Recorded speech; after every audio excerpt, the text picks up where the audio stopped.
Hi, friends. Welcome to the Trifecta of Joy. I am so glad you are here. Today, I want to talk about something a little bit relevant and a hot topic right now. And that hot topic is Barbie. Yes, the craze is here. Barbie is back. Although, really, has she gone anywhere? You know, Barbie's hot new return may have brought a shortage of pink paint and a real resurgence of all things Barbie. All you have to do is hit the mall, turn on a radio, watch TV. Social media is all over Barbie right now as Barbie the movie is getting ready to come out. And, you know, I have to say that one of the things that I've been thinking about so much is the nostalgia and recognition of how she has evolved over the years. And, you know, here's the interesting piece for me. We were on a family vacation last week, and my bonus daughter bought 2 Barbie t-shirts. And they're cute, they're fun, they're colorful, and of course, they scream all things Barbie. And I know that Barbie is all the rage right now. But I also noticed how easily she just purchased these shirts because, well, quite frankly, they were cute. Okay. They were just super, super cute. But, you know, I have to ask myself, and maybe you're wondering too, why is Barbie the movie and all things Barbie making such a powerful comeback? And I think that it's nostalgia. You know, when I was a girl, I draped towels over dining room chairs to create rooms to my Barbie's mansion, which was actually just the dining room table. And I spent hours building Lego furniture for her and creating stories about how she was going to the library or going for coffee with friends or going shopping, of course, to buy new clothes. And, you know, it was one of those things where my Barbie and I spent so much time together. I would get her ready for dates with Ken, which, by the way, is a doll I never had. And my Barbie had pet goats. So you know what? Like the sky was the limit when it came to Barbie. She planned dinner parties with friends, and I consistently helped her redecorate her home because, like, you know how it goes, right? Like you always got to be changing things up. And I was one of those kids who didn't have a lot of Barbie furniture. So I would craft them from boxes, Kleenex boxes. I made a hot tub out of a Kleenex box for her. And I would use ribbons to make curtains, and anything I found around the house, I could craft into something for my Barbie. And it was really a powerful playtime for me. Barbie was my friend. And, you know, like for hours and hours, I would struggle to change her perfect body with those stiff arms and stiff legs into the awkwardly sewn clothes that my mom made because store-bought clothes were just too costly. I also would roll up little tiny balls of tape and stick them in her shoes so that she could keep her shoes on while she walked across her mansion from her couch to the Lego desk that I had built, to the bathroom that I built out of, again, there was Lego and there was a Tupperware container and all of those fun things. Because, you know, it was an opportunity to get creative with Barbie. And, you know, I have to say, oh, Barbie, Barbie, Barbie, we were great friends. I wonder how many times I'm going to say Barbie in this podcast, actually. As I think about it, I know it's going to be a lot. But I really wanted to talk about Barbie because I think she's been a part of many of our lives. Hours of my life were spent with Barbie, and we had play dates with other Barbies where I personally would ooh and ah at my friend's Barbie apartment and camper van or Jeep, all of the things that Barbie had and that my friends had. And, you know, for me, a highlight, one of the greatest highlights of my life, and you probably can relate possibly to this, was one year Santa brought me a camper van for my Barbie. And actually, it wasn't the camper van, it was the motorhome. It was the motorhome, the big, long, yellow motorhome. And it was such a symbol of freedom. Like I was like, Barbie's going on a trip. She's hitting the road. And I have to admit that having a Barbie motorhome, even though I was only 4, still gave me status among my friends. Isn't that interesting? So I wonder, like, as I talk about Barbie, are you revisiting some of your Barbie experiences? Because if you had a Barbie, you probably recognize that your experience with her was yours and yours alone. And really, Barbie brings back memory. The nostalgia is that Barbie brings back memory of a simpler time for many of us. Hours of playing pretend. And the difference between Barbie and other dolls was that those other dolls were baby dolls where we mothered them. And Barbie was a woman. So we actually got to take our imagination and pretend to be an adult doing adult things, right? We were doing adult things with Barbie. She had dates and she had shopping to do, and she was an adventurer and she was independent.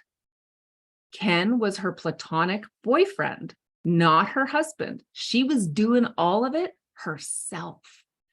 And I have to tell you, when I started thinking about Barbie, I fell down a little bit of a rabbit hole because I think that Barbie's pretty controversial. And I know for me, over the years, I've had many different kinds of relationships with the concept of Barbie. And so I fell down a rabbit hole, quite frankly, of research, because I wanted to know a little bit more about Barbie and how she came to be, and also talk about what she's meant for so many of us through the years. So she debuted in March of 1959.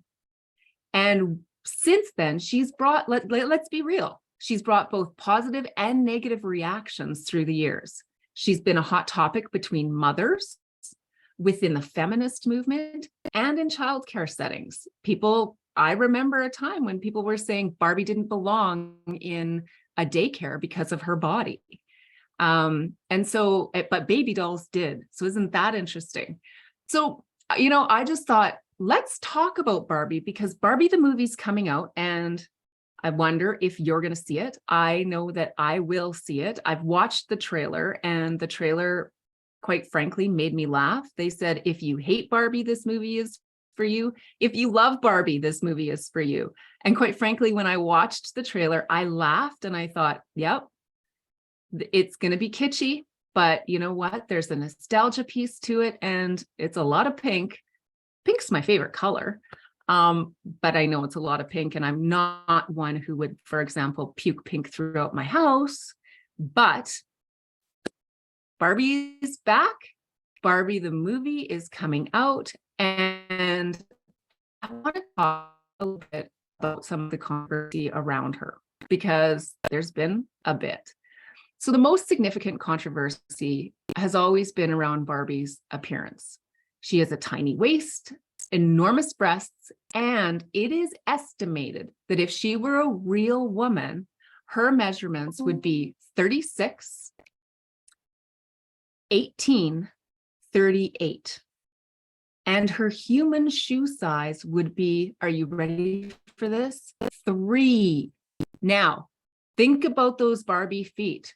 She would have to walk on her tippy toes always. So lots of people claimed that Barbie provided girls with unrealistic and harmful examples that fostered negative body image. Is there a human being on this planet without a ton of plastic surgery that has the measurements of 36, 18, 38? Like, realistically, that is not a real body. So there was, and I think still is, a lot of questions around the potential harm that could come from the subtle messaging that Barbie brings to impressionable young minds. I went on the Barbie website, and when I went on the Barbie website, I realized that Barbie is a lot more than she used to be. But I went back into thinking about her release in the 50s. So when she was released in the 50s, there were critics who also believed that she was way too liberal. She was a single teenage fashion model. She had various jobs, lived independently, and had a never-ending supply of designer outfits, cars, and of course, dream houses. My cousin, oh my goodness, my cousin had the Barbie apartment with the elevator where you pulled the strings and she went up and down from floor to floor. I don't know how many times Barbie rode the elevator from one floor to the next because, quite frankly, it was an apartment and it was an elevator. It was amazing to me. So Barbie has been around for so long, and yet people have had many different ideas about her. Some thought that she was encouraging materialism and consumerism. Others were really uncomfortable in the 50s and 60s about how she challenged traditional gender roles. She never married Ken. He was her platonic boyfriend. She was an independent woman. And as a parent of boys, I personally was so relieved that I didn't have to deal with Barbie things. However, I also realized that had they wanted dolls, I may be having an entirely different conversation. And for a time, I can honestly say I was disgusted by Barbie. I felt that she really did stand for objectification of women and did present unrealistic body image ideas. And quite honestly, when my kids were invited to birthday parties, I ensured that the gifts were exploratory and invited creativity. And my intention was always that I would not contribute to that subtle body image messaging and rather encourage their minds to grow. And so, yep, I mean, I'm a feminist, I'll say it. And I was like, there is no way that I am going to feed that message to children. Of course, if you've been following the podcast, you know that my mission with Perfectly Imperfect is to help others see the light within themselves. And as part of Self-Love Summer, this means embracing body positivity and supporting women to love the light within themselves over the desire to get lighter to meet some kind of societal standard. And Barbie has changed so much since her introduction, but we also have to recognize that she still has a long-standing influence. And that's kind of fascinating.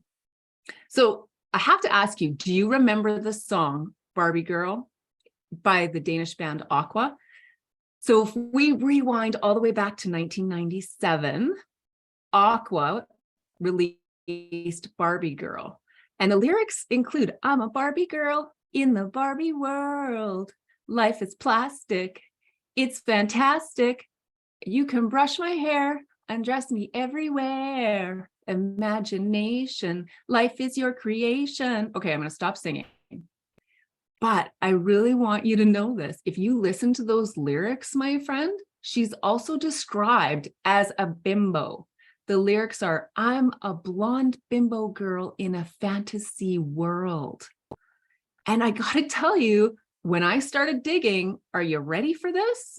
Barbie started as just that, a bimbo. I don't personally like the word bimbo, but Barbie, whose full name is Barbara Millicent Roberts, was introduced to the world in 1959 by Ruth Handler, who is one of the co-founders of Mattel. And Barbie's physical appearance was actually modeled after a German gag doll for men called Bild Lily.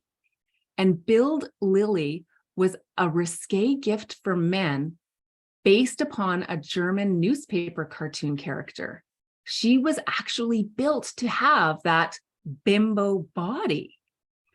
And, I have to say that when I found that out, I was pretty shocked that her body was modeled after a gag gift. And then I started to wonder, was Ruth ahead of her time? Because at that time, there were icons like Marilyn Monroe and Audrey Hepburn that were really iconic and people thought were just so beautiful, because quite frankly, I think they were.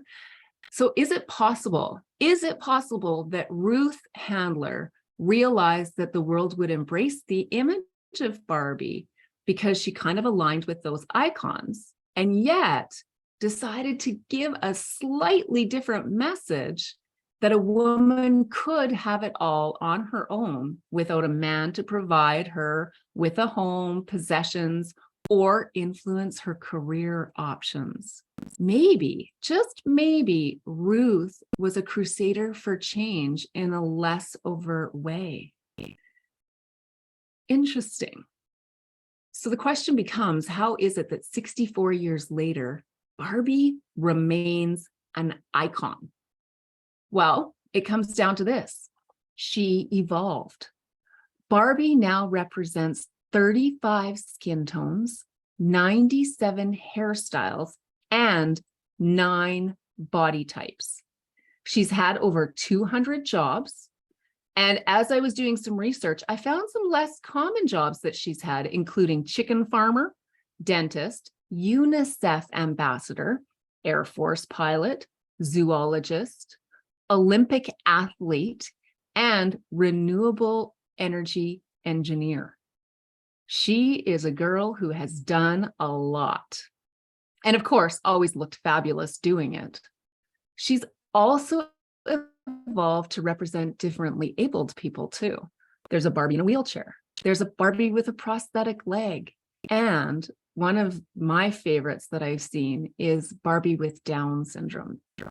So she really has come a long way. And as I was thinking about all of this and deciding whether or not to turn this into a podcast, I was like, you know what? I think that a lot of us still think about Barbie as that Caucasian 11-inch doll with long flowing locks, long flowing blonde locks, and that, let's face it, unrealistic body, blue eyes, pink smile, and makeup. And when I reflect on Barbie, that's the one I think of. And usually she's naked when I think of her and getting ready to get dressed for the gazillionth time, because that's what Barbie and I did. We had to get dressed for all of our outings. Barbie really has done a lot to reinforce nostalgia.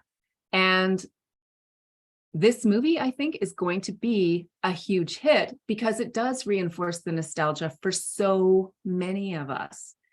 You know, I wonder what percentage of women right now had a Barbie as a girl, and if you feel like Barbie had a positive or a negative influence on you in any way.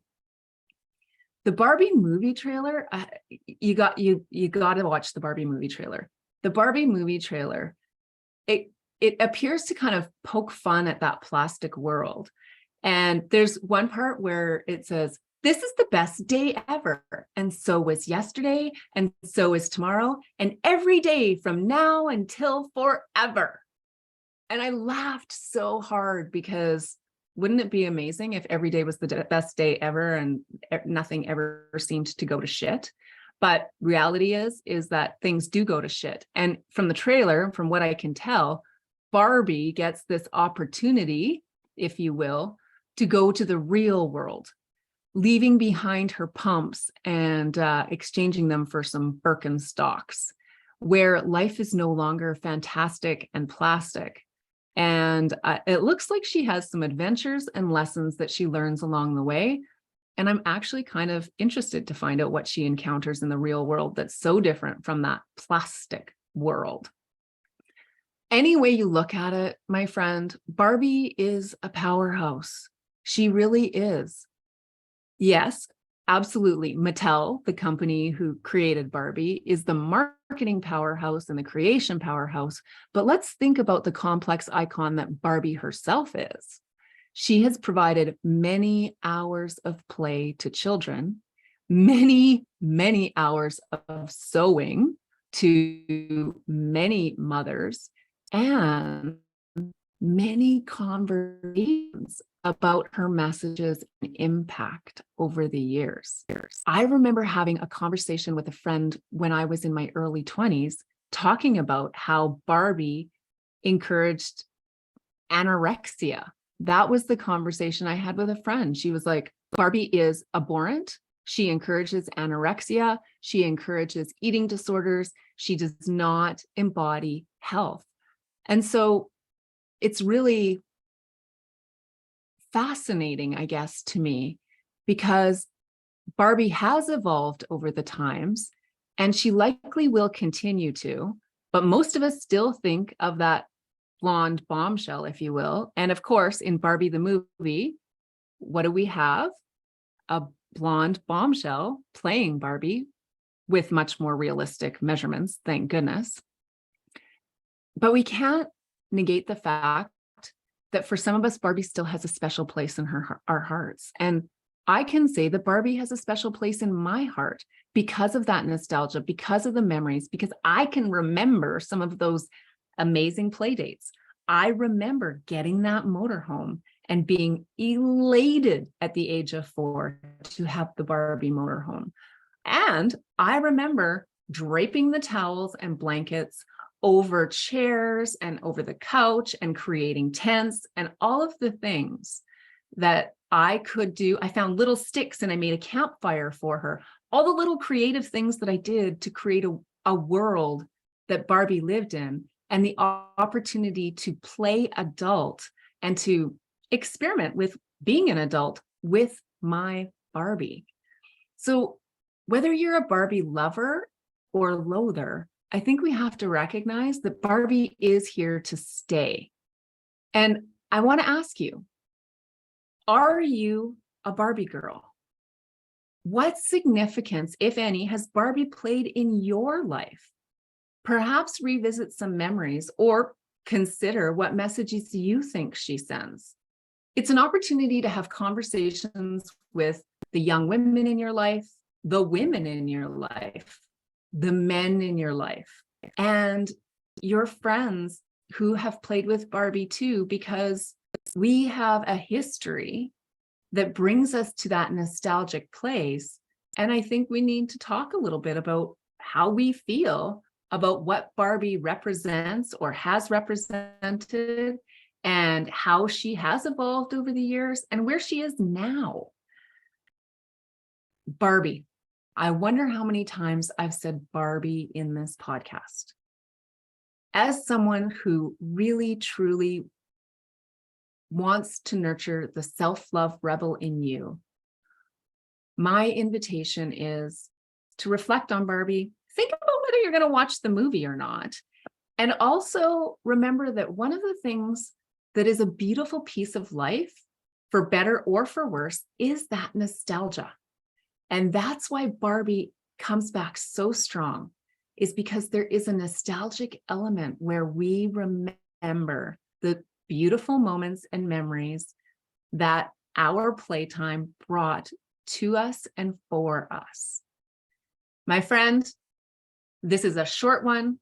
This is about Barbie, but more than anything, this is actually about you. So, are you a Barbie girl? Drop me a message and let me know if you are a Barbie girl. Head on over to the Trifecta of Joy on Instagram or Facebook at Trifecta of Joy, and let me know, are you a Barbie girl? Until next time, please give us a like, leave a review, and remember that you are love and light.